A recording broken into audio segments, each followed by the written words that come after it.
ദൈവം എല്ലാവരും ധാരാളമായി അനുഗ്രഹിക്കട്ടെ. പരിശുദ്ധാത്മാവിനെ ഏൽപ്പിച്ച ഒരു ചിന്തയിലേക്ക് പോയി നമ്മൾ ഒരുമിച്ച് പ്രാർത്ഥിക്കാൻ വേണ്ടി പോവുകയാണ്. നമുക്ക് വളരെ സുപരിചിതമായ ഒരു ഭാഗത്തേക്ക് പോകുന്നു. യോബിന്റെ പുസ്തകം 14 അധ്യായം അതിന്റെ 7, 8, 9 വാക്യങ്ങൾ. യോബിന്റെ പുസ്തകം 14 അധ്യായം അതിന്റെ 7, 8, 9 വാക്യങ്ങൾ ഞാൻ തന്നെ വായിച്ചോളാം.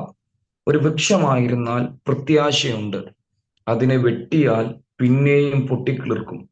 അത് ഇളം കൊമ്പുകൾ വിടരാതിരിക്കുകയില്ല. അതിന്റെ വേർ നിലത്ത് പഴകിയാലും അതിന്റെ കുറ്റി മണ്ണിൽ കെട്ടുപോയാലും വെള്ളത്തിന്റെ ഗന്ധം കൊണ്ട് അത് കിളിർക്കും, ഒരു തൈ പോലെ തളിർവിടും. നമുക്ക് വളരെ സുപരിചിതമായ ഒരു ഭാഗമാണ്. ഇതിനകത്തൊന്ന് ഒന്ന് രണ്ട് ചിന്തകൾ പറഞ്ഞ് നമ്മൾ ഒരുമിച്ച് പ്രാർത്ഥിക്കാൻ വേണ്ടി പോവുകയാണ്. ഇയ്യോബ് എന്ന മനുഷ്യനെ പറ്റി പഠിച്ചാൽ, തൻ്റെ ജീവിതത്തെ ആകമാനം പഠിച്ചാൽ, താൻ കടന്നുപോയ വ്യത്യസ്ത സാഹചര്യങ്ങൾ തൻ്റെ ജീവിതത്തിന്റെ അകത്തുണ്ട്. ദൈവത്താൽ സാക്ഷ്യം പ്രാപിച്ച ഒരു മനുഷ്യനായിരുന്നു. പക്ഷെ തൻ്റെ ജീവിതത്തിന്റെ മേഖലകൾക്കകത്ത് താൻ 3 വിധത്തിലുള്ള എൻകൗണ്ടറുകൾക്കകത്തൂടെ കടന്നുപോയി. ഒന്നാമത് പൈശാചിക ലോകം തൻ്റെ മേൽ തുറന്നു വിട്ട എൻകൗണ്ടറിനകത്തൂടെ താൻ കടന്നുപോയി. അതിനപ്പുറം മാനുഷിക തലങ്ങളിൽ നിന്നുള്ള ഒരു എൻകൗണ്ടർ തൻ്റെ ജീവിതത്തിനകത്തുണ്ടാകുന്നു. അതിന്റെ അവസാനം ലാസ്റ്റ് അധ്യായങ്ങളിലേക്ക് വരുമ്പോൾ ഇതിനെയൊക്കെ കവർ ചെയ്ത് ദൈവം തന്നെ നേരിട്ട് തൻ്റെ അടുക്കൽ ഇറങ്ങുകയാണ്. ദൈവത്തിന്റെ ഭയങ്കര എൻകൗണ്ടറിനകത്തേക്ക് മനുഷ്യൻ കടന്നു പോകുന്നു. ഈ പുസ്തകം ആകമാനം പഠിച്ചാൽ അങ്ങനെ 3 വിധത്തിലുള്ള എൻകൗണ്ടറിനകത്തൂടാണ് ഈ മനുഷ്യൻ കടന്നു പോകുന്നത്. അങ്ങനെ തൻ്റെ ജീവിതത്തിന്റെ അകത്ത് പ്രതിസന്ധികളുടെ നടുവിൽ ഇങ്ങനെ ദൈവസന്നിധിയിൽ പിശാച് ഒരു ദിവസം ചെന്ന് നിൽക്കുമ്പോൾ ദൈവം അവനോട് ചോദിക്കുന്ന ഒരു ചോദ്യം ഇതാണ്. പിശാചിനോട് ചോദിക്കുന്ന ഒരു ചോദ്യമാണ്. ഭൂമിയിൽ മുഴുവൻ ഊടാടി സഞ്ചരിച്ചിട്ട് സ്വർഗത്തിൽ ദൈവത്തിന്റെ അടുക്കൽ ദൈവപുത്രന്മാരോടൊപ്പം സാത്താൻ കയറി ചെല്ലുമ്പോൾ ദൈവത്തിന് ചോദിക്കാനുള്ള ഒറ്റ ചോദ്യം ഇതാണ്: എൻ്റെ ഭക്തനായ ഇയ്യോബിന്റെ മേൽ നീ ശ്രദ്ധ വെച്ചു? ഭൂമിയിൽ മുഴുവൻ ഊടാടി സഞ്ചരിച്ചിട്ട് വന്ന പൈശാചിക ലോകത്തോട് ദൈവത്തിന് ചോദിക്കാനുള്ള ഒറ്റ ചോദ്യം ഇതേ ഉള്ളൂ: എൻ്റെ ഭക്തനായ, എൻ്റെ ദാസനായ ഇയ്യോബിന്റെ മേൽ നീ ദൃഷ്ടി വെച്ചോ? ശ്രദ്ധിക്കണമേ, ആ കാലഘട്ടത്തിൽ ഇയ്യോബ് എന്ന് പറയുന്ന വ്യക്തി മാത്രമല്ല ഭൂമിയിൽ ജീവിച്ചിരുന്നത്, അനേകരുണ്ട്. പക്ഷെ അതിൻ്റെ ഒക്കെ നടുവിൽ സ്വർഗത്തിലേക്ക് സാത്താൻ കയറി ചെല്ലുമ്പോൾ ദൈവത്തിന്റെ ഒറ്റ ചോദ്യം ഇതാണ്: എൻ്റെ ദാസനായ ഇയ്യോബിന്റെ മേൽ നീ ദൃഷ്ടി വെച്ചുവോ? അപ്പൊ ഇന്ന് പകൽ, ഈ പ്രഭാതത്തിൽ, ഈ 10-ാം മാസം പരിശുദ്ധാത്മാവിൽ ഞാൻ ഒരു ദൂത് പറയട്ടെ. നമ്മളെ നല്ല രീതിയിൽ കെയർ ചെയ്യുന്ന ഒരു ദൈവമാണ്. നമ്മൾ അറിയാതൊരു നോട്ടം, പൈശാചിക ലോകത്തിന്റെ നോട്ടം, ഇത് ഇയ്യോബ് പോലും അറിഞ്ഞോ എന്ന് എനിക്കറിയത്തില്ല. പക്ഷെ ദൈവം അതറിഞ്ഞു.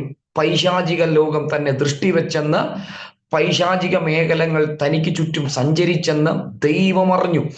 അറിഞ്ഞ ദൈവം ചോദിക്കുകയാണ്: എൻ്റെ ദാസനായ ഇയ്യോബിന്റെ മേൽ നീ ദൃഷ്ടി വെച്ചു? ഇന്ന് പകൽ പ്രവചിച്ച് ഞാൻ ആത്മാവിൽ പറയട്ടെ, നിനക്ക് വിരോധമായി എഴുന്നേറ്റ് വരുന്ന മേഖലകളോട് കൃത്യമായി സംസാരിക്കുന്ന നല്ലൊരു ദൈവത്തെയാണ് നമ്മൾ സേവിക്കുന്നത്. പലപ്പോഴും അത് നമ്മൾ അറിയണമെന്നില്ല.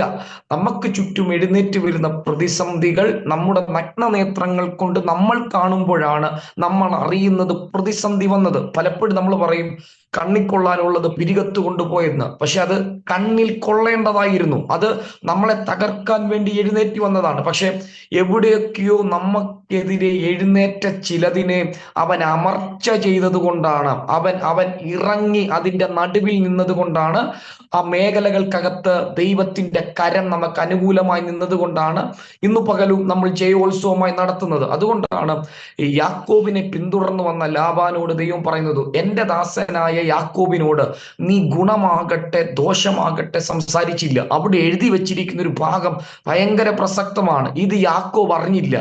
ലാബാൻ വന്ന് ഈ കാര്യം പറയുമ്പോഴാണ് യാക്കോബ് അറിയുന്നത്: ഇന്നലകളിൽ എൻ്റെ പ്രതിസന്ധികളുടെ നടുവിൽ എന്നെ പിന്തുടർന്നു വന്നൊരു ശക്തി എന്നെ ആക്രമിക്കുന്നതിന് മുമ്പ് ലാബാൻ പറയുന്നത്: എനിക്ക് നിന്നെ ആക്രമിക്കാൻ ശക്തിയുണ്ട്, പക്ഷെ നീ സേവിക്കുന്നതിന്റെ ദൈവം ഇറങ്ങി വന്നിട്ട് പറഞ്ഞു, എൻ്റെ ദാസനായി യാക്കോബിനോട് നീ ഗുണമാകട്ടെ ദോഷമാകട്ടെ നീ ചെയ്യരുത്. നമ്മുടെ ഏതൊക്കെയോ അർദ്ധരാത്രികളിൽ നമ്മൾ തകർന്നു പോകുമെന്ന് നമ്മൾ ചിന്തിച്ച മേഖലകളിൽ നമ്മൾ പോലും അറിയാതെ നമുക്കും നമ്മുടെ പ്രതിസന്ധിക്കും ഇടയിൽ ഇറങ്ങി നിന്നൊരു ദൈവമുണ്ട്. ആ ദൈവം ഈ 10-ാം മാസവും ജീവിക്കുന്നുണ്ട്. ഞാൻ വേഗത്തിൽ പോകട്ടെ.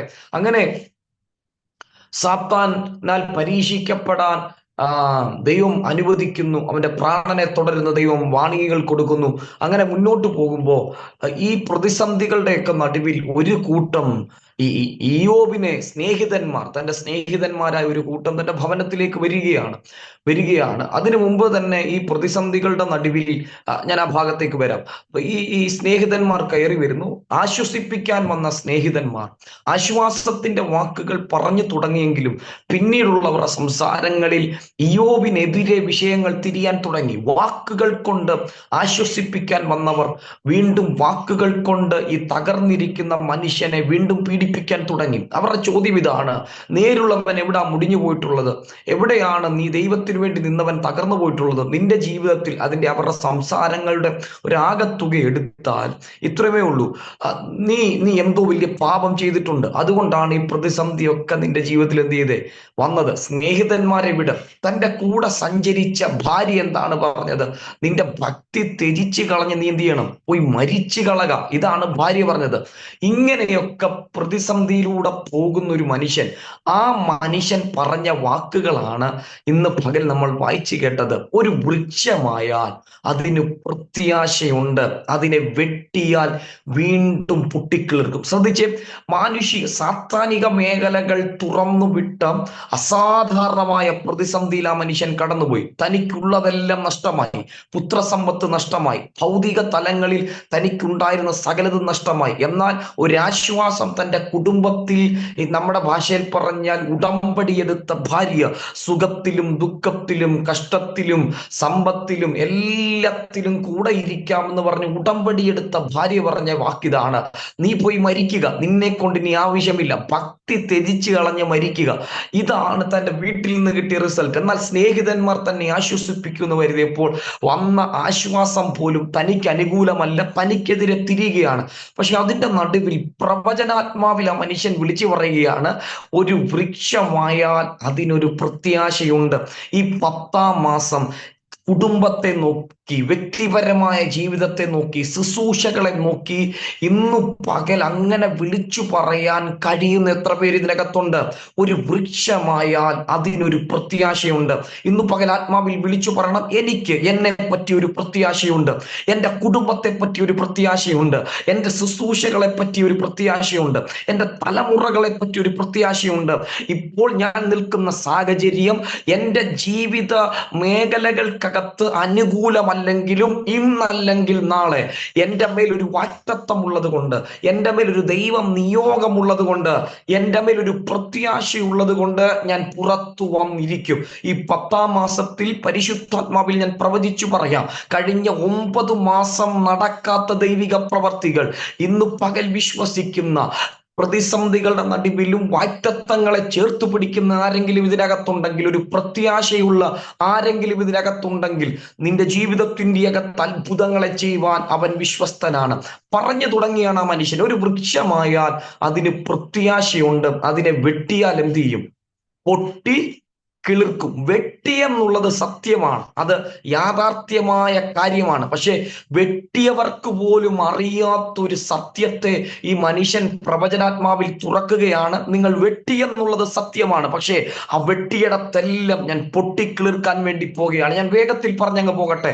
ഇന്നു പകൽ ആത്മാവിൽ വിളിച്ചു പറയുക: വാക്കുകൾ കൊണ്ട് വെട്ടിയവർ കാണാം, പല വിധത്തിൽ പ്രതിസന്ധികൾ നിങ്ങളെ വെട്ടിക്കാണാം, പല വിഷയങ്ങൾ നിങ്ങളെ ഒതുക്കി കാണാം. പക്ഷെ ഇന്നു പകൽ ആത്മാവിൽ വിളിച്ചു പറയുക: എവിടൊക്കെ വെട്ടിയിട്ടുണ്ടോ അവിടെല്ലാം പുതിയ കിളിർപ്പുകൾ വരാൻ വേണ്ടി പോകുകയാണ്.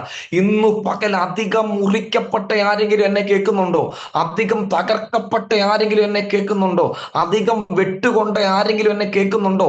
ആ കൊണ്ടടത്തെല്ലാം ഇന്ന് ഇന്ന് ഇന്ന് നീ വെട്ടുകൊണ്ട സമയത്ത് നീ ഒന്നും കണ്ടു കാണത്തില്ല. പക്ഷെ കർത്താവിൽ ഞാൻ പ്രവചിച്ചു പറയുന്നു: അതിനെയൊക്കെ സാക്ഷി നിർത്തി പുതിയ കിളിർപ്പുകൾ അതിനകത്തുനിന്ന് വരാൻ വേണ്ടി പോകുകയാണ്.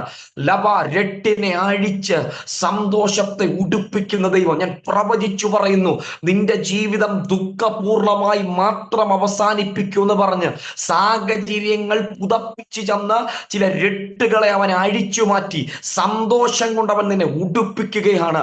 അഭിഷക്തൻ പ്രാർത്ഥിച്ചതുപോലെ തന്നെ ആനന്ദ തൈലം കൊണ്ട് അഭിഷേകം ചെയ്യുന്നവൻ ഇന്ന് പകൽ എന്തോ ആ വാക്ക് ആത്മാവ് ഇതിനകത്ത് പറയാൻ പറയുന്നു: രട്ടുകളെ അവൻ അഴിക്കുകയാണ്, രട്ടുകളെ അവൻ അഴിക്കുക അഴിക്കുകയാണ്.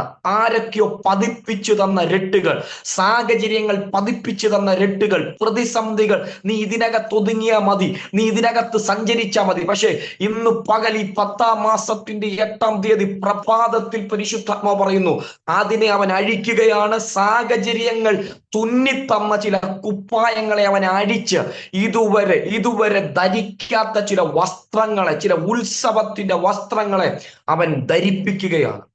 ഒരു വൃക്ഷമായാൽ അതിനൊരു പ്രത്യാശയുണ്ട്. അതിനെ വെട്ടിയാൽ എന്ത് ചെയ്യും? പൊട്ടിക്കിളിർക്കും. ഇന്ന് പകൽ ഈ 10-ാം മാസം പറയണം, ഞാൻ കിളിർക്കാൻ വേണ്ടി പോകുകയാണ്. വെട്ടി എന്നുള്ളത് സത്യമാണ്. കഴിഞ്ഞ 9 മാസം ഞാൻ വെട്ടുകൾക്കകത്തൂടെ കടന്നുപോയി, പല വിധത്തിലുള്ള പ്രതിസന്ധികളിലൂടെ ഞാൻ കടന്നുപോയി. പക്ഷെ ഈ 10-ാം മാസത്തെ നോക്കി ഞാൻ പ്രവചിച്ചു പറയുന്നു, എന്നെ ചേർത്ത് പിടിക്കാൻ ആരുമില്ല, ചേർത്ത് പിടിക്കുമെന്ന് കരുതിയവർ പോലും മുറിക്കുന്നവരുടെ കൂട്ടത്തിലേക്ക് മാറി. പക്ഷെ ഞാൻ പ്രവചനാത്മാവിൽ വിളിച്ചു പറയുന്നു, ഞാൻ പൊട്ടിക്കിളിർക്കാൻ വേണ്ടി പോകുകയാണ്. എവിടെയൊക്കെയോ വെട്ടുകൊണ്ട് ഇന്ന് എന്നെ നോക്കിയാൽ കാണുന്നത് വെട്ടിയ പാടുകൾ മാത്രമാണ്. ഇനി പൊങ്ങി വരത്തില്ലെന്ന് മനുഷ്യൻ, ലോകം, പൈശാചിക ലോകം കരുതുന്ന തരത്തിൽ ഞാൻ മുറിക്കപ്പെട്ടു. പക്ഷെ ഇതുവരെ കാണാത്ത കിളിർപ്പുകളുമായി ഞാൻ എഴുന്നേൽക്കാൻ വേണ്ടി പോകുകയാണ്. എന്റെ തലമുറ എഴുന്നേൽക്കാൻ വേണ്ടി പോകുകയാണ്. സഭ എഴുന്നേൽക്കാൻ വേണ്ടി പോകുകയാണ്. ദൈവമക്കൾ എഴുന്നേൽക്കാൻ വേണ്ടി പോകുകയാണ്. ഞാൻ അതിന്റെ അടുത്ത ഭാഗത്തിലേക്ക് പോകട്ടെ. അത് വെട്ടിയാൽ പൊട്ടിക്കിളിർക്കുക മാത്രമല്ല, മനുഷ്യൻ വീണ്ടും പറയുകയാണ്, അത് ഇളം കൊമ്പുകൾ വിടരാതിരിക്കത്തില്ല. ഇന്ന് പ്രവചിച്ച് ഞാൻ പറയട്ടെ, വെട്ടി എന്നുള്ളത് സത്യമാണ്, പൊട്ടിക്കിളിർക്കും. പക്ഷേ ഇന്നലകളെക്കാൾ കരുത്തുള്ള ചില കൊമ്പുകൾ നിന്നിൽ നിന്ന് പുറത്തു വരാൻ വേണ്ടി പോകുകയാണ്. ഇളം കൊമ്പുകൾ, കരുത്തുള്ള ചിലത്, ഇനി ആർക്കും കഴിയാത്ത, ഇനി ഒരു മേഖലകൾക്ക് സ്വാധീനിക്കാൻ കഴിയാത്ത, നിന്റെ അകത്ത് മറയപ്പെട്ടിരുന്ന ചിലത് പുറത്തു വരാൻ വേണ്ടി പോകുകയാണ്. എന്തോ പരിശുദ്ധാത്മാവ് പ്രവചിച്ചു പറയുന്നു, നിന്നെ വെട്ടിയത് വെറുതെ അല്ല കേട്ടോ. ലോകം ഇതുവരെ കാണാത്ത ചില പുതിയ കിളിർപ്പുകൾ ആത്മമണ്ഡലങ്ങൾക്കകത്ത്, ശുശ്രൂഷകൾക്കകത്ത്, ഭൗതിക തലങ്ങൾക്കകത്ത്,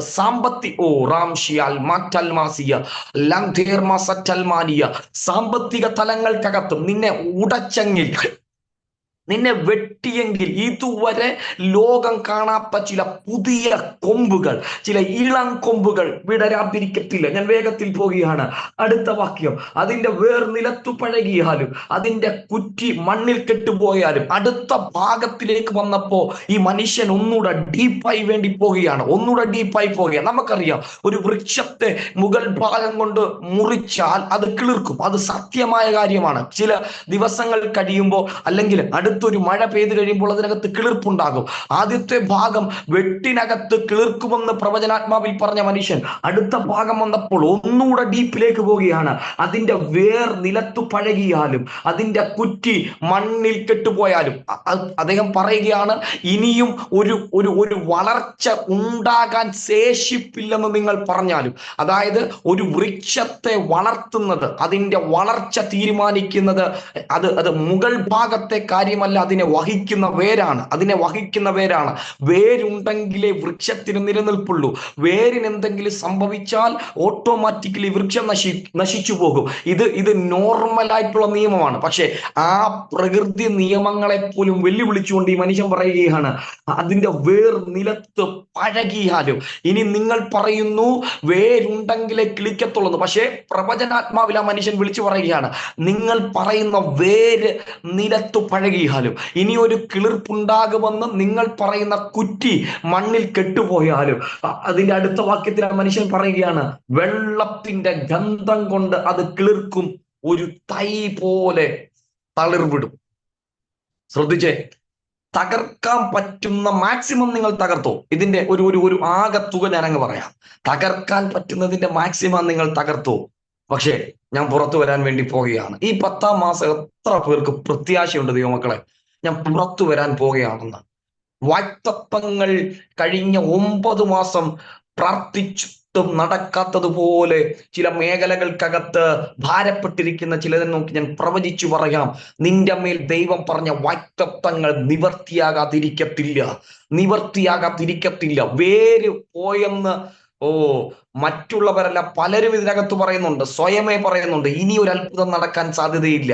ആ അത്ഭുതം നടക്കാൻ സാധ്യത ഉണ്ടായിരുന്ന വേരുവരെ നിലത്ത് പഴകിപ്പോയി, കുറ്റി വരെ കെട്ടുപോയി. പക്ഷേ പരിശുദ്ധാത്മാവിൽ ഞാൻ പ്രവചിച്ചു പറയാം, പറയാം, വെള്ളത്തിന്റെ ഗന്ധം അടിച്ചാൽ, നിങ്ങൾ ശ്രദ്ധിച്ച്, വെള്ളത്തിന്റെ ഗന്ധം, അതായത് ഒരു വൃക്ഷത്തിന്റെ അകത്തേക്ക് അല്ലെങ്കിൽ ആ വൃക്ഷത്തിനെ വളർത്തുന്നത് വെള്ളമാണല്ലേ. വേര് വെള്ളവുമായിട്ട് കണക്ട് ആയെങ്കിൽ മാത്രമേ അതിന് വളർച്ച ഉണ്ടാകത്തുള്ളൂ. ഈ മനുഷ്യൻ പറയുകയാണ്, വെള്ളം പോലും വേണ്ട, അതിന്റെ ഗന്ധം അടിച്ചാൽ മതി, അതിന്റെ ഗന്ധം അടിച്ചാൽ മതി. സാന്നിധ്യമുള്ളവൻ പ്രബലപ്പെടുന്ന സീസണാണ് ഇത് കേട്ടോ. സാന്നിധ്യമുള്ളവൻ പ്രബലപ്പെടുന്ന സീസണാണ് ഇത്. മറ്റൊരു വെള്ളത്തിന്റെ കാര്യമല്ല, സാന്നിധ്യത്തിന്റെ ഗന്ധം കൊണ്ട് ചിലർ എഴുന്നേറ്റ് വരുന്ന സീസണാണ്. മറ്റുള്ളവർ ഉപരിതലത്തിൽ വെളിപ്പെട്ട പ്രതിസന്ധികൾ കണ്ടിട്ട് പലരും പറയുന്നു നിന്റെ അഡ്രസ്സ് തീർന്നെന്ന്, നീ പൊങ്ങി വരത്തില്ലെന്ന്. പക്ഷേ അവർക്കാർക്കുമില്ലാത്തൊരു ബന്ധം നിനക്ക് ദൈവവുമായിട്ടുള്ളത് കൊണ്ട് വെള്ളത്തിന്റെ ഗന്ധം അടിക്കുമ്പോൾ ഭയങ്കര ഒരു വളർച്ചയിലേക്ക് നീ കയറി വരാൻ വേണ്ടി പോകുകയാണ്. വേഗത്തിൽ ഞാൻ പറഞ്ഞ് അവസാനിപ്പിക്കട്ടെ. യോസഫിനെ നോക്കി പ്രവചിക്കുമ്പോൾ യാക്കോബ് പറയുന്ന ഒരു കാര്യമുണ്ട്. യോസഫ് ഫലപ്രദമായ വൃക്ഷം, നീരുറവിനരികെ ഫലപ്രദമായ വൃക്ഷം തന്നെ, അവന്റെ കൊമ്പുകൾ മതിലിനു മീതെ പടരുന്നു. മറ്റു മക്കളെയൊക്കെ അനുഗ്രഹിച്ച് വരുന്ന വഴിയിൽ യാക്കോബ് യോസഫിനെ നോക്കിയപ്പോൾ പ്രവചനാത്മാവിൽ യാക്കോബ് വിളിച്ചു പറയുക, യോസഫ് ഫലപ്രദമായ വൃക്ഷം, നീരുറവിനരികെ. തന്റെ മക്കൾക്കില്ലാത്ത എന്തോ ഒന്ന് ഇവന്റെ മേൽ ചലിക്കുന്നുണ്ടെന്ന് യാക്കോബിന് മനസ്സിലായി. യാക്കോബ് സൂക്ഷിച്ചു നോക്കിയപ്പോൾ മനസ്സിലായി, ഇവൻ ഒരു ഫലപ്രദമായ വൃക്ഷമാ. പക്ഷേ ഇവൻ ഫലപ്രദമായതിന് കാരണം ഇവന്റെ കണക്ഷൻ നീരുറവുമായിട്ടായിരുന്നു. എൻ്റെ മറ്റു മക്കൾക്കില്ലാത്തൊരു ദൈവിക ബന്ധം ഇവൻ ഉണ്ടായിരുന്നു. അതുകൊണ്ട് ഇവൻ മതിലുകൾക്ക് മീതെ പടർന്നു. സാന്നിധ്യമുള്ളവൻ തെളിയിക്കപ്പെടുന്ന സീസണാ കേട്ടോ. നിന്നെ സ്വപ്നക്കാരൻ എന്ന് വിളിച്ചവരുടെ നടുവിൽ, നിന്റെ സ്വപ്നങ്ങൾ എന്താ എന്ന് പറഞ്ഞവരുടെ നടുവിൽ നീ കരുത്തുള്ള ഒരു വൃക്ഷമായി പുറത്തു വരാൻ വേണ്ടി പോകുക. യാക്കോബ് ശ്രദ്ധിച്ച്, യാക്കോബ് പറയുന്നത് കണ്ടോ, ഇവൻ മതിലുകൾക്ക് മീതെ പടരുന്നു. ഒരു സീസൺ മുഴുവൻ യോസഫ് എന്ന് പറയുന്ന വ്യക്തിയെ കാണാനില്ലായിരുന്നു, അവനെ പറ്റി ഒരു അറിവില്ലായിരുന്നു. നോക്കിയാൽ മതിലുകൾ മാത്രമേ ഉള്ളൂ. യോസഫ് എന്ന് പറയുന്ന ഒരു വ്യക്തി ജീവിച്ചിരിപ്പുണ്ടോ എന്ന് പോലും അറിയത്തില്ല, മതിലുകൾ മാത്രമാണ്. പക്ഷെ കാലങ്ങൾക്കും ഇപ്പുറം കെട്ടിയ മതിലുകൾക്ക് മീതെ ഇവൻ കയറി വരികയാണ്. നിനക്ക് ചുറ്റും മതിലുകൾ ഉയരാൻ ഒരു സീസൺ ഉണ്ടെങ്കിൽ ഉയർന്ന മതിലുകൾക്ക് മീതെ പടരാൻ, എൻ്റെ ഭാഷ പറഞ്ഞാൽ നിന്റെക്ക് ചുറ്റും കെട്ടിയ മതിലുകൾ കാണുന്ന ഒരു സീസൺ ഉണ്ട്. അത് സത്യമായ കാര്യമാണ്. പക്ഷെ അതല്ല അതിന്റെ അവസാനം. ഇതിന്റെ അവസാനം എന്ന് പറയുന്നത് ഈ മതിലുകളെ കൂടെ മറക്കത്തക്ക നിലവാരത്തിൽ നീ വളരുന്ന ഒരു സീസണും ഉണ്ട്. ഇന്ന് പകൽ എത്ര പേർക്ക് പ്രത്യാശയുണ്ട്? എത്ര പേർക്ക് ധൈര്യമുണ്ട്? ഒറ്റ ഒരാടെ കാര്യം പറഞ്ഞ് ഞാൻ പ്രാർത്ഥിക്കാം. നമ്മുടെ മുന്നിൽ സമയം മുന്നോട്ട് പോയല്ലോ. അഹരോൻ എന്ന് പറയുന്ന ഒരു വ്യക്തിയെ നമുക്കറിയാം. തന്നെ ശുശ്രൂഷകൾക്കകത്തേക്ക് ദൈവം നിയോഗിച്ചാക്കി. പക്ഷേ ആ ശുശ്രൂഷകൾക്കകത്ത് ഒരു വെല്ലുവിളി വന്നപ്പോൾ ദൈവം മോശെ വിളിച്ചിട്ട് പറഞ്ഞു, 12 ഗോത്രങ്ങളോടും വടി കൊണ്ടുവരാൻ നീ പറയണം. ലേവി ഗോത്രത്തിന്റെ വടിയുടെ മേലോ നീ അഹരോന്റെ പേരെഴുതണം. ഇത് സമാഗമന കൂടാരത്തിന്റെ അകത്ത് ഞാൻ നിങ്ങളോട് സംസാരിക്കുന്ന ഇടയമായ സാക്ഷ്യ കൂടാരത്തിന്റെ അകത്ത് അടുത്ത് നീ ഇതിനെ വെക്കണം. ഞാൻ തെരഞ്ഞെടുക്കുന്നവന്റെ വടി തളിർക്കും. അഹരോന്റെ വടി തളിർക്കുമെന്ന് ദൈവം പറഞ്ഞില്ല. ദൈവം പറഞ്ഞത് ഞാൻ തെരഞ്ഞെടുക്കുന്നവന്റെ വടി തളിർക്കും. 11 വടികളുടെ ഉടമ അന്ന് രാത്രി ഉറങ്ങിയെങ്കിലും ഈ 12ാമത്തെ വടി അല്ലെങ്കിൽ ഈ ലേവി ഗോത്രത്തിൽ അഹരോന്റെ വടി, അതിന്റെ ഉടമയായ അഹരോൻ അന്ന് രാത്രി ഉറങ്ങി കാണത്തില്ല. ഒരു ദൂത് കേട്ടു, തെരഞ്ഞെടുക്കുന്നവന്റെ വടി തളിർക്കുമെന്ന്. അന്ന് രാത്രി മുഴുവൻ ആ മനുഷ്യൻ പ്രാർത്ഥിച്ചു കാണും, കർത്താവേ ഒരു തളിർപ്പ്, എനിക്കെതിരെ വന്ന പ്രതിസന്ധികളുടെ മുന്നിൽ കാണിക്കാൻ ഒരു തളിർപ്പ് ഇതിനകത്തുണ്ടാകണമേ. ദൈവം പറഞ്ഞു, ദൈവം തെരഞ്ഞെടുക്കുന്നവന്റെ വടി തളിർക്കും. പിറ്റേ ദിവസം മോശ കയറി ചെല്ലുമ്പോൾ, എൻ്റെ സ്നേഹിതനായ ഒരു അഭിഷക്തന്റെ ഭാഷയെ പറഞ്ഞാൽ, മോശ തിരിച്ച് സമാഗമന കൂടാരത്തിൽ നിന്ന് ഇറങ്ങി വരുന്നത് 11 വടി കൊണ്ടും ഒരു വൃക്ഷം കൊണ്ടുമാണ്. 11 വടി കൊണ്ടും ഒരു വൃക്ഷം കൊണ്ടുമാണ് മോശ ഇറങ്ങി വരുന്നത്. ശ്രദ്ധിച്ചു നോക്കിയേ, ദൈവം പറഞ്ഞു, ദൈവം തെരഞ്ഞെടുക്കുന്നവന്റെ വടി എന്ത് ചെയ്യും? തളിർക്കും. ശ്രദ്ധിച്ചേ, നമുക്കറിയാം ഒരു വൃക്ഷം തളിർക്കും എന്നൊരു ദൂത ദൈവം പറഞ്ഞത്. പക്ഷെ ആ വൃക്ഷം അല്ലെങ്കിൽ ആ വടി തിരിച്ചു വന്നപ്പോൾ ആ വടിയിൽ സംഭവിച്ച മാത്രം ഒരു തളിർപ്പ് മാത്രമല്ല, അതിനകത്ത് പൂക്കൾ ഉണ്ടായിരുന്നു. അത് പൂക്കൾ മാത്രമല്ല, അതിനകത്ത് ബദാം ഫലമുണ്ടായിരുന്നു. ശ്രദ്ധിച്ചേ, ഒരു വൃക്ഷത്തെ സംബന്ധിച്ചിടത്തോളം അത് ഒരു മെച്യൂരിറ്റിയിലെത്തുന്ന സമയമുണ്ട്. വർഷങ്ങൾ അത് യാത്ര ചെയ്യേണ്ടി വരും. അതിന് ആവശ്യമായ വെള്ളം, സൂര്യപ്രകാശം, സൂര്യപ്രകാശം, അല്ലെങ്കിൽ നമ്മൾ ചെറുപ്രായത്തിൽ നമ്മുടെ സ്കൂളിൽ പഠിക്കുന്ന ഒരു കാര്യമാണ്, ഈ സൂര്യപ്രകാശത്തിലാണ് ഈ വൃക്ഷങ്ങൾ ആഹാരം പാചകം ചെയ്യുന്നത്.